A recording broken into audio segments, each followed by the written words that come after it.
आकाशजी नमस्ते आराम हुनुहुन्छ? जय शम्भो। के छ खबर? एकदम ठिक छ। धेरैमा भेटघाट भयो हाम्रो है। कहाँ हराउनु भएको थियो? 2 महिनामा आयो। श्रावणमा आएको थिएँ। हजुर। श्रावण पछि आएको। कता हुनुहुन्छ अहिले? म हेटौँडा थियो बाबा। कति बसे भयो हेटौँडातिर?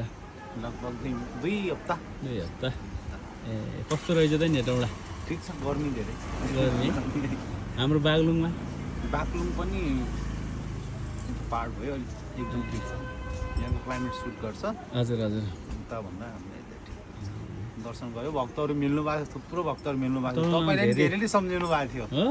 धेरैलाई धन्यवाद।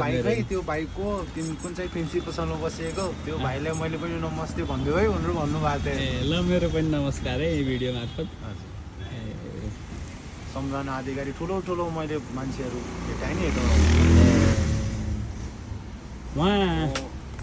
उहाँ केमा बसे के होटलमा बस्नु हो कि कहाँ? होइन मन्दिर आश्रममा। ए कुन मन्दिर रहेछ त्यहाँ? गोरखेश्वर महादेव मन्दिर। गोरखेश्वर महादेव मन्दिर। मेरो अनि धेरै विशेष चाहिँ म भुटन देवी बस्यो। घुङ्रा लाउनु हो क्या हजुरले? यो भुटन देवी मातामा लगाइदिनु। ल ल लागा पण्डितजीले आफै लगाइदिनु भएको। त्यही त मैले छिङ छिङ छिङ छिङ आवाज आयो, के को आवाज आयो भनेको। के भन्छ त्यसलाई? घुङ्रु नै भन्छ के?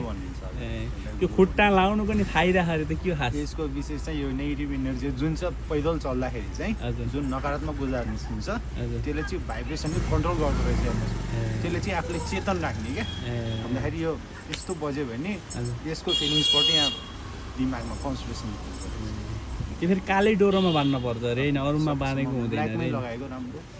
अनि अरूको मान्यता नि छ नि त्यो घुङ्रु नै नलगाइकन कालो डोरी लगाए पनि ठिक हुन्छ त्यो भन्ने नि सुन्थेँ मैले। हो कालो डोरी चाहिँ बच्चाहरूलाई हो, विशेष गरी बच्चाहरूले जसलाई चाहिँ होइन लेडिजहरूले लगाएको धेरै देख्छु कि मैले। कालो डोरा लगाउने लेडिजहरूले अनि विशेष गरी बच्चाहरूले उनीहरू चाहिँ भूतप्रेत नलागोस् भनेर। कुरो हेन्सम हुने चाहिँ के कपाल त बढेछ होइन, अहिले मोटाउनु भएछ। हल्का चेन्ज भएको, मोटाउनु पर्छ। मोटाउनु परेन होइन तपाईँ हाम्रो फोटो त भाइरल भएको थियो नि त। त्यो भिडियो मैले पनि हाल्नु